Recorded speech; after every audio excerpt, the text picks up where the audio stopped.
So we're going to take all of our prior knowledge, and now we're going to take our slope and our y-intercept, and we're going to put it into an equation.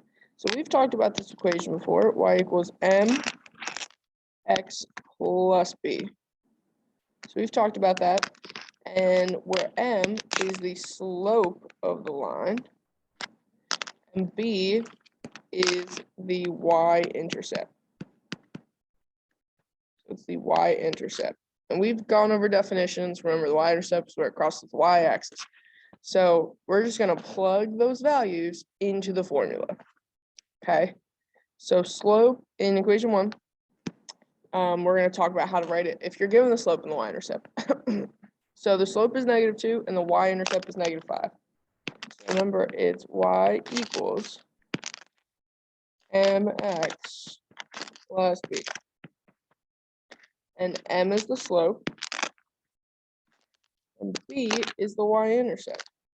So our equation is going to be y equals, the slope is -2, so I'm going to write -2 in for the m, and then our y-intercept is 5, so we're going to write +5. All right, so I want you to try example 2. Try this one right now. Okay, so pause and try that. All right, so you should have gotten y equals -3/4 x minus 3. So the important part is that it's a -3. So it's supposed to be plus b, but our b is a negative. So that's why it's a -3. Okay. You could always do plus and negative, but if you just write minus, it makes it more clear. Okay. So now we're just given a graph, and we have to figure out what the slope and the y-intercept is. So remember, the slope, we can figure that out from our rise over our run.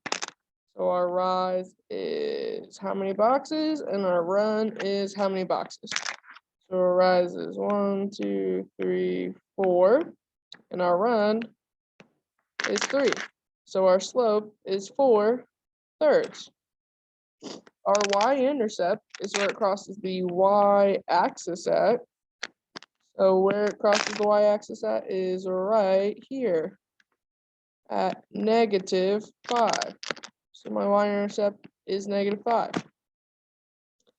And then I just plug it into the formula. So remember, the formula is y equals mx plus b. Mx plus b.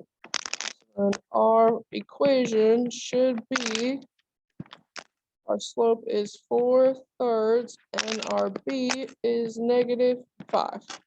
So now that's going to be our equation. All right, so I want you to try example 4. So try this one right now. Okay, so pause and try that. The first thing we're doing is finding the slope, which is 2, -4.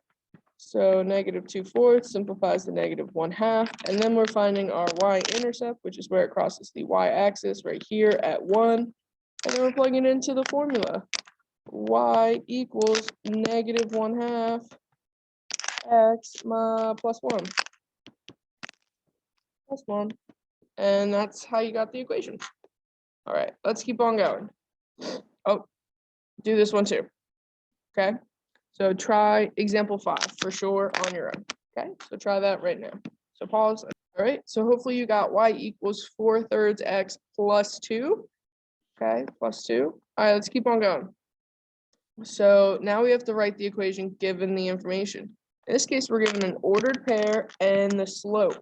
So we're not given the y-intercept. So we have to find the y-intercept. We've talked about this before though, but let's review. So far we have our m. We need to find our b. Our b is unknown. But we do have an ordered pair, x, y. Okay. So remember, our equation is y equals mx plus b. We're going to plug in the values we have. We have m, x, and y.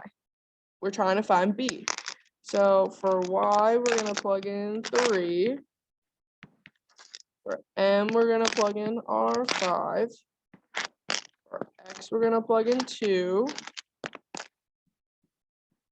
And we want to find b. So 5 times 2 is 10. And then we're gonna, how do we get b alone? we subtract 10, we get -7 equals b. So now we have what we need. We have m and we have b, so we can plug it into the formula, and we have 5x minus 7.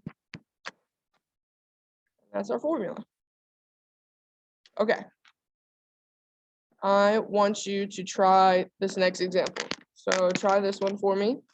I'll unpause every couple seconds to kind of walk you through some stuff. Okay, so just be careful. You're plugging in your slope and your x and y. All right, so far you should have that you plugged in x and y and your slope into the equation to find b.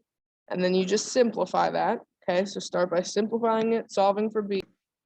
All right, so now that we got b is -2, now then we just have to plug it into the formula. So we have 0x minus 2. So we could just write that simply as y equals -2. Okay. All right, last one, we're just given two ordered pairs. So the first thing, so we need to find slope and we need to find our b value. So do you remember how to find slope? So think about that real quick. Think about, how do we find slope? Well, we do y, oh, that's not a y, we do y2 minus y1 over x2 minus x1. Remember that? We have to label our little people. x1, y1,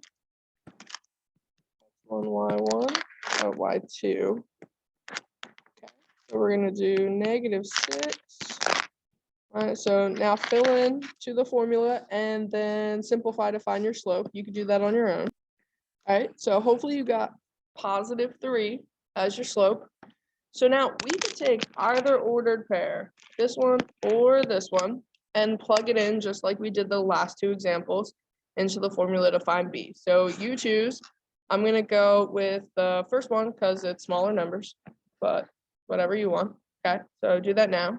Okay, so again, what I mean is take your slope and your ordered pair and plug it in, and then simplify.